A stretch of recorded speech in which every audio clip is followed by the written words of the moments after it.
Welcome to SLS academy. ഇന്ന് നമ്മൾ നോക്കുന്നത് 2018 കറണ്ട് അഫയേഴ്സിന്റെ രണ്ടാം ഭാഗത്തിലേക്കാണ്. ഒന്നാം ഭാഗത്തും കാണാത്തവര് ഒന്നാം ഭാഗം കണ്ടിട്ട് രണ്ടാം ഭാഗത്തിലേക്ക് വരിക. അപ്പൊ നമുക്ക് ജനുവരി മുതൽ ഡിസംബർ മാസം വരെയുള്ള കറണ്ട് അഫയേഴ്സിന്റെ ഓരോ പാർട്ടായിട്ടാണ് ചെയ്തിരിക്കുന്നത്. അപ്പൊ ഇത് രണ്ടാമത്തെ ഭാഗം. അപ്പൊ ആദ്യമായിട്ടാണ് എന്റെ ക്ലാസ്സുകൾ നിങ്ങൾ കാണുന്നതെങ്കിൽ സബ്സ്ക്രൈബ് ചെയ്യുക, അടുത്ത കാണുന്ന ബെല്ലൈക്കനോട് ക്ലിക്ക് ചെയ്യുക. അതുപോലെ തന്നെ അൺഅക്കാഡമിയിലും എന്റെ ക്ലാസ്സുകളുണ്ട്. ക്ലാസ്സുകൾ ഫോളോ ചെയ്യാൻ ആഗ്രഹിക്കുന്നവർ അൺഅക്കാഡമി ലേണിംഗ് ആപ്പ് പ്ലേ സ്റ്റോറിൽ നിന്ന് ഡൗൺലോഡ് ചെയ്യുക. അതിൽ നിന്ന് അരുണസിൽ നിന്ന് സെർച്ച് ചെയ്ത് ഫോളോ ചെയ്യുക. അല്ലെങ്കിൽ അതിന്റെ ലിങ്ക് ഞാൻ ഇതിന് ഡിസ്ക്രിപ്ഷൻ ബോക്സിൽ കൊടുത്തിട്ടുണ്ട്, അതുവഴി നിങ്ങൾക്ക് ഫോളോ ചെയ്യാവുന്നതാണ്. അപ്പൊ നമുക്ക് ക്ലാസ്സിലേക്ക് പോകാം. ആദ്യത്തെ ചോദ്യം ഇങ്ങനെയാണ്: ചരിത്ര രേഖകളെല്ലാം ഡിജിറ്റൽ ആക്കാൻ തീരുമാനിച്ച ഇന്ത്യൻ സംസ്ഥാനം ഏത് എന്ന ചോദ്യം. എന്താണ്? രാജസ്ഥാൻ. ഏത് സംസ്ഥാനമാണ്? രാജസ്ഥാനാണ് ചരിത്ര രേഖകളെല്ലാം ഡിജിറ്റൽ ആക്കാൻ തീരുമാനിച്ച ഇന്ത്യൻ സംസ്ഥാനം. അടുത്ത ആധാർ ഡേറ്റാബേസിന്റെ സുരക്ഷ ഉറപ്പാക്കുന്നതിന് വേണ്ടി UIDAI ആരംഭിച്ച പുതിയ സംവിധാനം എന്ന് വെച്ചാൽ വിർച്വൽ ഐ ഡി. ഓർത്തു വയ്ക്കുക, പ്രധാനപ്പെട്ട പോയിന്റ് ആണ്. ആധാറിന്റെ സ്പെല്ലിംഗ് നോക്കുക, AADHAR ആണ് ആധാർ. ആധാറിന്റെ ഡിജിറ്റൽ ബേസിന്റെ സുരക്ഷ ഉറപ്പാക്കുന്നതിന് വേണ്ടി UIDAI ആരംഭിച്ച പുതിയ സംവിധാനമാണ് വിർച്വൽ ഐ ഡി. അടുത്ത അമേരിക്കയിൽ വധശിക്ഷയ്ക്ക് വിധിക്കപ്പെട്ട ആദ്യ ഇന്ത്യൻ വംശജൻ ആരെന്ന് വെച്ചാൽ രഘുനന്ദൻ യന്താമുറി. അടുത്ത ഓർത്തു വയ്ക്കുക. അടുത്ത പ്രഥമ ലോക കേരള സഭയുടെ ഉദ്ഘാടനം നിർവഹിച്ചത് ആരെന്ന് വെച്ചാൽ കേരളത്തിലെ മുഖ്യമന്ത്രി പിണറായി വിജയൻ. അടുത്ത പോയിന്റ്: 7 ഭൂഖണ്ഡങ്ങളിലെയും പ്രധാനപ്പെട്ട കൊടുമുടികൾ കീഴടക്കിയ ഇന്ത്യയിലെ ആദ്യ സേനാ വിഭാഗം എന്ന് വെച്ചാൽ ഇന്ത്യൻ വ്യോമസേന. ഒന്നുകൂടെ നോക്കാം. ചരിത്ര രേഖകളെല്ലാം ഡിജിറ്റൽ ആക്കാൻ തീരുമാനിച്ച ഇന്ത്യൻ സംസ്ഥാനം രാജസ്ഥാൻ. ആധാർ ഡേറ്റാബേസിന്റെ സുരക്ഷ ഉറപ്പാക്കുന്നതിന് വേണ്ടി UIDAI ആരംഭിച്ച പുതിയ സംവിധാനം വിർച്വൽ ഐ ഡി. അമേരിക്കയിൽ വധശിക്ഷയ്ക്ക് വിധിക്കപ്പെട്ട ആദ്യ ഇന്ത്യൻ വംശജൻ ആരെന്ന് ചോദിച്ചാൽ രഘുനന്ദൻ യന്താമുറി. പ്രഥമ ലോക കേരള സഭയുടെ ഉദ്ഘാടനം നിർവഹിച്ചത് ആരെന്ന് ചോദിച്ചാൽ പിണറായി വിജയൻ. 7 ഭൂഖണ്ഡങ്ങളിലെയും പ്രധാനപ്പെട്ട കൊടുമുടികൾ കീഴടക്കിയ ഇന്ത്യയിലെ ആദ്യ സേനാ വിഭാഗം ഇന്ത്യൻ വ്യോമസേന. അടുത്ത പോയിന്റ്: കുട്ടികൾക്ക് വേണ്ടി ആദ്യമായി ബേബി ഒളിമ്പിക്സ് ആരംഭിക്കാൻ തീരുമാനിച്ച രാജ്യം എന്ന് വെച്ചാൽ ബഹ്റൈൻ. ഓർത്തു വയ്ക്കുക, ഒരു പ്രധാനപ്പെട്ട പോയിന്റ് ആണ്. അടുത്ത ISROയുടെ 100ാമത്തെ ഉപഗ്രഹം എന്ന് വെച്ചാൽ കാർട്ടോസാറ്റ് 2C. ഇത് ചോദിച്ചു കഴിഞ്ഞ ക്വസ്റ്റ്യൻ ആണ്, ശ്രദ്ധിച്ചു പഠിക്കുക. ISROയുടെ 100ാമത്തെ ഉപഗ്രഹം കാർട്ടോസാറ്റ് 2C. അടുത്ത ലോകത്തിലാദ്യമായി 3D പ്രിന്റഡ് ബസ് സ്റ്റോപ്പ് ആരംഭിച്ച രാജ്യം ചൈന. അടുത്ത പോയിന്റ്: 1984 സിഖ് വിരുദ്ധ കലാപങ്ങളിലെ കേസുകളെ കുറിച്ച് പുനരന്വേഷണം നടത്തുന്നതിനായി രൂപീകരിച്ച കമ്മിറ്റി ചെയർമാൻ ആരെന്ന് വെച്ചാൽ ശിവനാരായൺ ദിൻഗ്ര. അടുത്ത സുപ്രീം കോടതി അഭിഭാഷകയായിരിക്കെ സുപ്രീം കോടതി ജഡ്ജിയായ ആദ്യ വനിത ആരെന്ന് വെച്ചാൽ ഇന്ദു മൽഹോത്ര. അടുത്ത പോയിന്റ്: 22ാമത് നാഷണൽ യൂത്ത് ഫെസ്റ്റിവൽ വേദി നോയിഡ. ഇങ്ങോട്ട് നോക്കാം.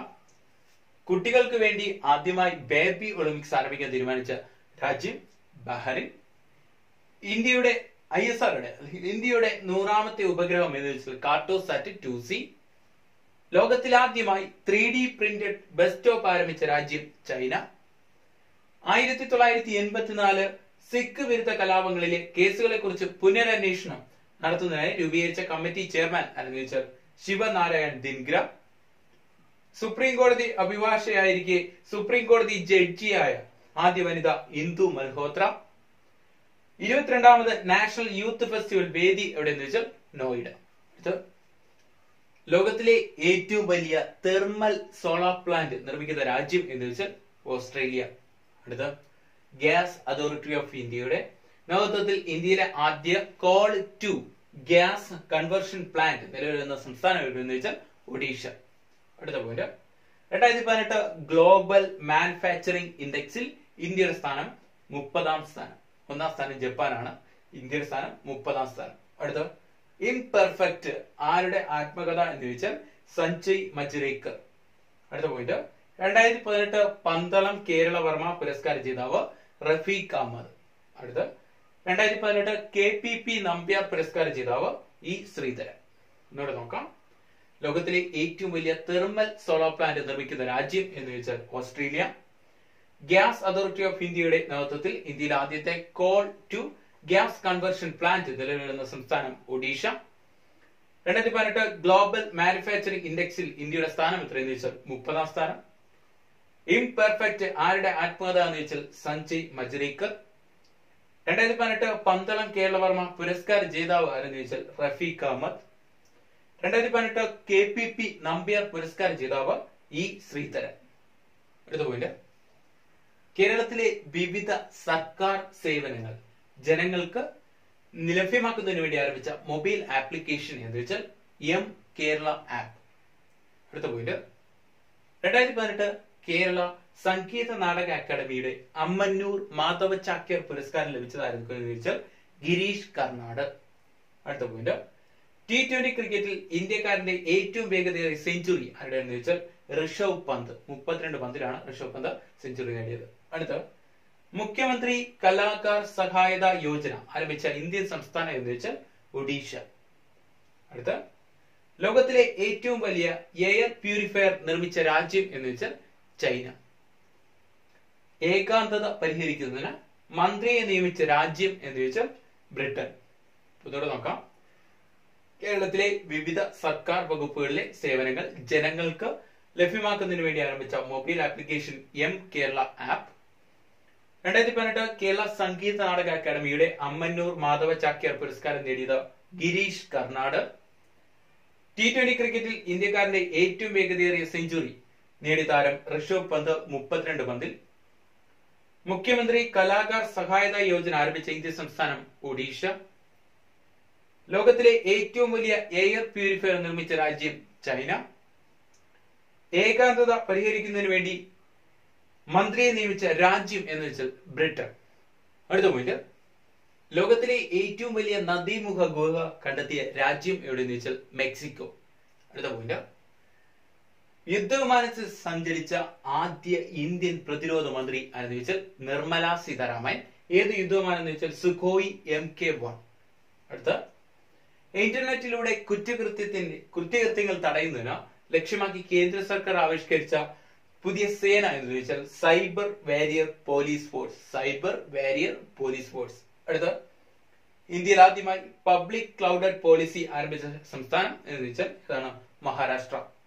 അടുത്ത, സ്കൂൾ വിദ്യാർത്ഥികളുടെ വിദ്യാഭ്യാസ ഗുണനിലവാരം മെച്ചപ്പെടുത്തുന്നതിന് വേണ്ടി കേന്ദ്ര സർക്കാർ ആരംഭിച്ച പദ്ധതി ഓപ്പറേഷൻ ഡിജിറ്റൽ ബോർഡ്. അടുത്ത, 2018 നിശാഗന്ധി പുരസ്കാര ജേതാവ് ആരെന്ന് വെച്ചാൽ രണ്ടുപേരാണ്, VP ധനഞ്ജയൻ. അടുത്ത, ശാന്ത ധനഞ്ജയൻ. ഇപ്പൊ 2 ഭാര്യ ഭർത്താവ് കൂടെയാണ് നേടിയത്. നോക്കാം, ലോകത്തിലെ ഏറ്റവും വലിയ നദീമുഖ ഗുഹ കണ്ടെത്തിയ രാജ്യം എന്ന് വെച്ചാൽ മെക്സിക്കോ. യുദ്ധവിമാനത്തിൽ സഞ്ചരിച്ച ആദ്യ ഇന്ത്യൻ പ്രതിരോധ മന്ത്രി ആരെന്ന് ചോദിച്ചാൽ നിർമ്മല സീതാരാമൻ. വിമാനം സുഖോയ് MK1. ഇന്റർനെറ്റിലൂടെ കുറ്റകൃത്യങ്ങൾ തടയുന്നതിന് ലക്ഷ്യമാക്കി കേന്ദ്ര സർക്കാർ ആരംഭിക്കാൻ തീരുമാനിച്ച സേന എന്ന് വെച്ചാൽ സൈബർ വാരിയർ പോലീസ് ഫോഴ്സ്. ഇന്ത്യയിൽ ആദ്യമായി പബ്ലിക് ക്ലൗഡഡ് പോളിസി ആരംഭിച്ച സംസ്ഥാനം എന്ന് വെച്ചാൽ മഹാരാഷ്ട്ര. സ്കൂൾ വിദ്യാർത്ഥികളുടെ വിദ്യാഭ്യാസ ഗുണനിലവാരം മെച്ചപ്പെടുത്തുന്നതിന് വേണ്ടി കേന്ദ്ര സർക്കാർ ആരംഭിച്ച പദ്ധതി ഓപ്പറേഷൻ ഡിജിറ്റൽ ബോർഡ്. 2018 നിശാഗന്ധി പുരസ്കാരം നേടിയത് ആരംഭിക്കുന്നു ചോദിച്ചാൽ VP ധനഞ്ജയൻ, ശാന്ത ധനഞ്ജയൻ. അടുത്ത പോയിന്റ്, പത്മാവത് എന്ന സിനിമയുടെ സംവിധായകൻ എന്ന് വെച്ചാൽ സഞ്ജയ് ലീല ബൻസാലി. ഏറ്റവും കൂടുതൽ ചർച്ച ചെയ്തൊരു സിനിമയായിരുന്നു സഞ്ജയ് ലീല ബൻസാലി. ഇപ്പൊ സുപ്രീം കോടതി വിധിയൊക്കെ തുടർന്നാണ് ഈ സിനിമ അവതരിപ്പിച്ചത്. അപ്പൊ ആലോചിക്കുക, പത്മാവത് എന്ന സിനിമയുടെ സംവിധായകനായിരുന്നു വെച്ചാൽ സഞ്ജയ് ലീല ബൻസാലി. അടുത്ത, സർക്കാർ ഉദ്യോഗങ്ങളിൽ അനാഥരായവർക്ക് 1% സംവരണം അനുവദിച്ച ഇന്ത്യൻ സംസ്ഥാനം എന്ന് വെച്ചാൽ മഹാരാഷ്ട്ര. അടുത്ത, വേൾഡ് ഫ്യൂച്ചർ സബ്മിറ്റ് 2018 വേദി എന്ന് വെച്ചാൽ അബുദാബി. അടുത്ത പോയിന്റ്, ഇന്ത്യയിൽ ആദ്യമായി ബ്ലോക്ക് ചെയിൻ അക്കാദമി നിലവിൽ വന്ന സംസ്ഥാനം എന്ന് വെച്ചാൽ കേരളം.